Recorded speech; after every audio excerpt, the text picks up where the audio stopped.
बहुत सुंदर गीत संगीत के भाव लेवल उठा दमे बड़ा सुंदर कुंवर जी का मुखार में चैत के भाव सुन लीजिए चैत के गीत भी सुनोनी बात तो कहानी ये तारो के देही में दम नहीं के खाली गुमटिया लो गुमटिया रो हिलैनी देखी वो काम ना कोई जगह जो ना करवा विरोध करता है जो न चीज करवा विरोध कोई नहीं अब एक कमरवा करता नहीं ये बात नहीं कि हम नाची ला ना और खाली धोती कुर्ता धोती कुर्ता वाते हमें नहीं खे ये सवाल बा अरे बात ये जो डोली ना तो धोती कुर्ता बना ही अच्छा धोती कुर्ता सजीव हो कि निर्जीव हो बोला वो करे के जो डोला इन तले उडोली अपने मन डोले लगी रहो धोती कुर्ता वो करे के डोला होता है तो जो काम रवा करता नहीं और करे के दूसरा नहीं तो देखी इज्जतदार खातिर इज्जत बहुत महत्वपूर्ण होला कुंवर जी एक जूता पिटाई तो वो इज्जत चाहिए 10 जूता पिटाई तो वो इज्जत एक जूता पिटाई तो ओकर इज्जत ना करी तो जूता वाला की इज्जत चल इज्जतदार खातिर इज्जत बड़ा महत्वपूर्ण हो आरवा के तो पहले बात कहता नहीं कि मर्द कैसन जेकर डांड ना हिलो जेकर कमर ना हिलो अरे परमात्मा तक ले न चले बारे नाचना कोई शिकायत नहीं है गानम बजानम तथा नृत्यम ये तीनों जब ले मिली ना तो संगीत पूर्ण हो आरवा कहता नहीं कि डांड ना हिला घुमती ना हिला अच्छा बात बतावा मर्द के लिस्ट में नहीं की जवना मर्द के डांड ना हिले अरवा का तो बहुए बात कहता नहीं कुंवर जी वो पापा कहीं है लेकिन उनका घरे दोसर है आइए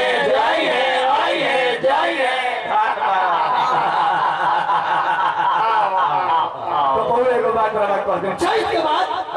चैत बड़ा मधुर महीना है बड़ा पवित्र महीना है रसगर महीना है गाछ वृक्ष बुझाई की सुख गई बा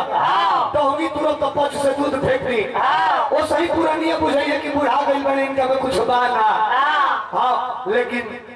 इनका पिंकी जब पुरानियों भी सटी लोग तो बाबू कुंवर सिंगला जवानी चढ़ जाए चारों खुटी टावर कड़ाम कड़ाम धरे लगे और याद में रस हो जाला रसगर महीना ऐसे तनी हमारा बात पर ध्यान दी चैत में भी रही के भाव होला पति पत्नी एक के बिछौना पर सुती लोग एक ही बुझाई की परिचय ना हो मर्द के मुंह पूर्व में तो मेहरारू के मुंह पूछ पश्चिम है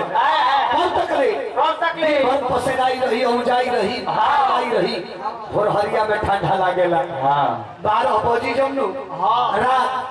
घुसका घुसकी शुरू हुई 12:30 भई 1 बजल 1:30 बजल 2 बजल 2:30 बजत मर्द मेहरारू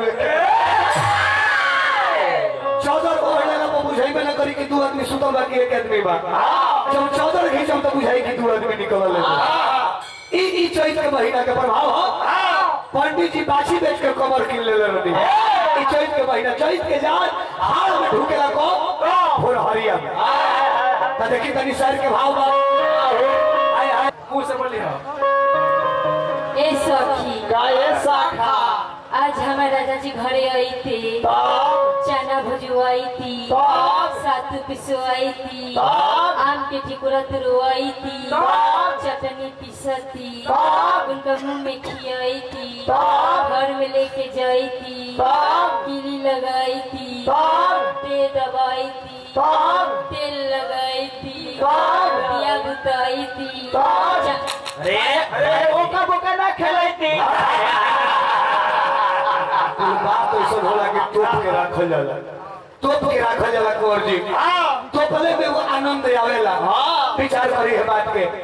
हमार दादा का बुरबक बा बुझत नहीं खे 25 कैरेट तेल लेके 150 घी खींच के चल दी ऐसे के बुरबक नहीं खे ऐसे ध्यान देवे के हमारा बात पर मर्द मेहरारू बोलोली अपन अश्लील कितना हो जाई राउर घर भैया जी हमर गतिनी ना जाई खाली हम अकेले ही जाई आ काहे ई लोग खाली बैठ के घर में खाई अरे ती पटीदारी करतरी छोट भाई कर होता बड़ भाई काम करे जाई है हम बानी बड़ भाई काम ना करी हम नहीं काम करे चलो हम बानी नु हम एक मर्द मेहरा रह जाई तो ना चल दे अरे फौजी के दिक्कत बा घरी हो का फौजी के दिक्कत बा भाई उतनी परेशानी में बाड़े अभी पिंकी फौजी अभी तो हाले के लड़कोर भइल भी आला माते भी पहले मसाला खात रहे अरे हाले के पिंकी ऐसे इनका के छोड़ दो कुंवर जी हाँ भाई भाई इनको दिक्कत बा अभी 1 महीना पहले यहाँ के बौसी ऊपर आ गई अंदर हो गया तो ऑपरेशन करौले बड़े ऐसे बड़ा दिक्कत में बड़े चल हमारी के चल जा नाजी में कुंवर जी चली हाथ जोड़ता नहीं कोर पड़ता नहीं घर बिगड़ जाई बंटवारा हो जाई मेहरारू कला बिन बिगड़ बिया चली हम बुझाता नहीं कि राव समय के दोनों बेकत के दिक्कत बा चली हम रवा से काम ना करे ना हम मैं फसल काट के पाजा पाजा पजिया दे रावा खाली खेतवा में चल के मुठिया दे गताना जरे गतान मुठिया के तले बोझा ना बना पिंकी भौजी चल हम जानता नहीं कि तू आलावाते बाड़ू ऐसे तू चलो खाली औरिया पचल के निहुरा रहियो कुल काम हम ही कर पता नहीं का कि मसूरी जाना दूसरे के जाना तीसी चला काले गाना पियारा पियार देखी भार जाई पेट हो पियारा पियार देखी भार जाई पेट हो हसुआ ले लो हसुआ लेके खेत में चलो चलो कटनी करे के बाद कटनी करे के बाद तो चलो हाँ नचनिया पर समझते में नची है नहीं सब ज्यादा सुट नहीं की करो काहे कि जब तक गरिमा में उपस्थिति बा तले सटल ठीक नहीं है अगर मोबाइल के जमाना बा ऐसे कहे के भाव का कि पियारा बिहार देखी भार जाई पेट हो पियारा बिहार देखी भार जाई पेट हो अरे उठा धा यही हा भौजी पेट हो अरे उठा धा यही हा भौजी पेट हो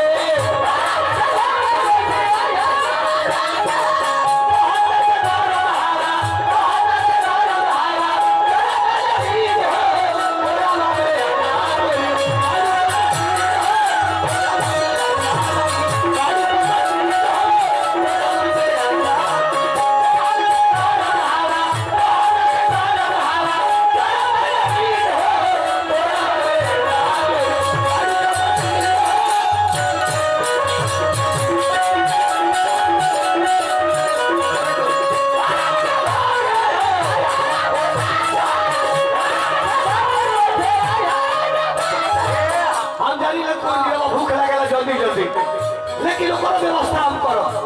वही जो मटर के चना के हो रहा छोड़ दे ए महीना में चना के हो रहा मटर के हो रहा खैला के आनंद कुछ और बा डॉक्टर राकेश सिंह जी अध्यक्ष महोदय ए चैता कमेटी के और से हमरा 5,000 रुपए के पुरस्कार भेजौले बानी हार्दिक हार्दिक अभिनंदन नमस्कार देने का आशीर्वाद की चाहना करते नहीं जाए कोई के बोली बड़ा प्रिय होले खाना गेला मेहरारू के देखी कोयल के बोली सुनी नू ना कोई जी कुकले हकुर जी तो कोई जब कुकी नू तो जेकर जौन मेहरारू के पति घरे रहियो खोजे लगे कि केने बड़े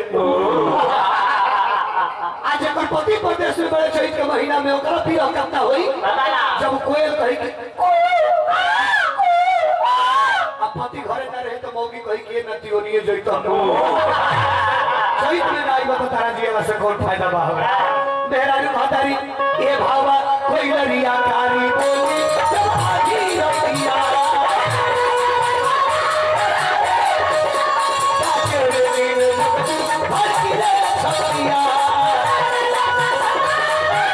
कोई लरिया कारी बोली जब आगी रतिया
तारीख है 30 तारीख है हमारा कुंवर जी के अलवर अभियंता का 3 गोला कार्यक्रम हो जाए जहाँ पुरस्कार भी रखा है प्रथम पुरस्कार हमारे के दे लो कुंवर जी के दूसरे का मिलो लंगड़ के तीसरे का मिलो क्या कहेगा भाव बात ए कहा तरीका ओइए हो आज वाला जी खोई हो कोनो दिक्कत ना कहे के भाव बात निकिया के हो रहा खोई हो मुझे बन जाई हो